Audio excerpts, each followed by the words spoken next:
Why does it feel like God is ignoring you, even when you're crying out night after night? You've fasted, you've prayed, you've waited, but still, silence. And deep down, you're wondering, has heaven gone quiet, or have I gone wrong? Here's the hidden truth that no one talks about. What if the silence you're in isn't rejection, but refinement? What if God's not ignoring you, but purifying something in you? There's a reason the waiting feels like fire. Because it is fire.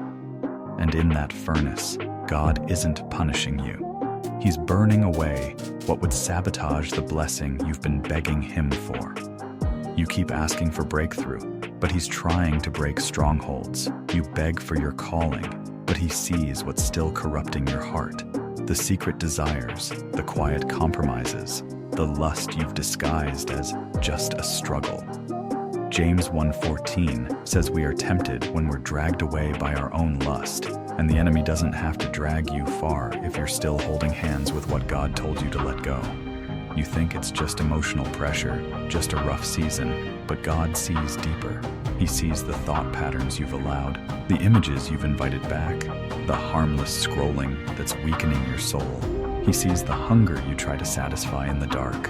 And He knows that if He gave you what you asked for with that still in you, it wouldn't bless you, it would destroy you.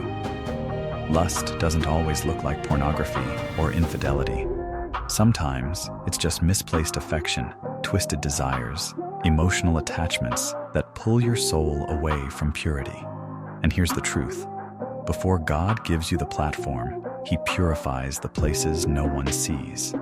Just like Joseph, Genesis 39 wasn't glamorous, it was prison, but it prepared him to carry the weight of Genesis 41. Your silent season may feel like chains, but it's shaping your character.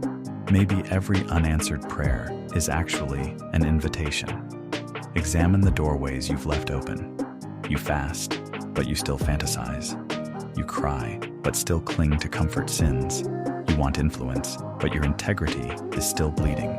And God says, not yet. Not until your yes is clean. Not until your worship is undivided. 2 Timothy 2:21 says, if a person cleanses themselves from what is dishonorable, they will become an instrument, holy, set apart, and useful to the Master. You want to be used, but are you clean?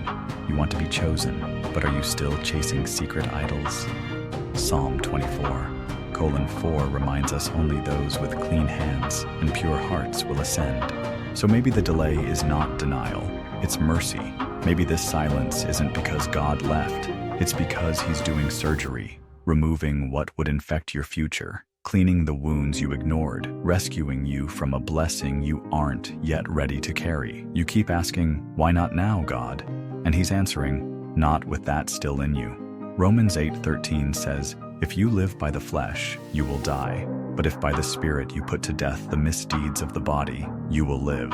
So stop praying for more if you're still protecting what He's told you to kill. Don't blame God's silence when you've been ignoring His last whisper. You're not forgotten. You're being forged. You're not disqualified. You're being delivered. The silence is sacred because in the silence, idols are exposed, altars are rebuilt, and the fire purifies what would have poisoned the promise. And when the time is right, when the lust no longer leads you, when your motives are washed and your surrender is real, the heavens won't whisper. They will thunder.